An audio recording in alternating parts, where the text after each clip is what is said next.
আপনাদের সামনে সম্মুখে এই মুহূর্তে বক্তৃতা দিতে আসছেন মোহাম্মদ মেহতাব শেখ। আজ ৭৯তম স্বাধীনতা দিবস বর্ষ উদযাপনে আমাদের ক্লাব শ্রী নরপটিয়ানি আপনাদের সবাইকে সমাবেশিত করেছে।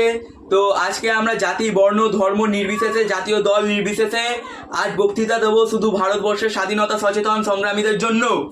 তো এই সমস্ত স্বাধীনতা সচেতনতা বোধ জাগিয়ে তুলেছে আমাদের শুভ দল। তো সবাই মিলে শুভ দলকে ভোট দিন, জয়যুক্ত করুন। আরে এখানে কোনো পার্টির কথা বলা যাবে না, এখানে শুধু দেশের কথা হবে, দেশের কথা বলুন। ও এখানে পার্টির কথা বলা যাবে না? ঠিক আছে। তো এই দিনে কত মানুষ রক্ত দিয়ে দেশকে স্বাধীন করেছে, তারা দেশের জন্য রক্ত ঝরিয়েছে। তো সেই সমস্ত দলের লোক আমাদের পার্টিতে ছিল, তো আমাদের পার্টিকে জয়যুক্ত করুন, ভোট দিন। স্বাধীনতা পার্টির কথা বলা যাবে না, তো এখানে পার্টির কথা ভোটের কথা বলা যাবে না। তো আমরা কিছু জাতীয়তাবাদী বক্তৃতায় দিই, ভোট দিন। আপনি নেমে যান, হরচন্দ্র বাবু আসেন। ঠিক আছে।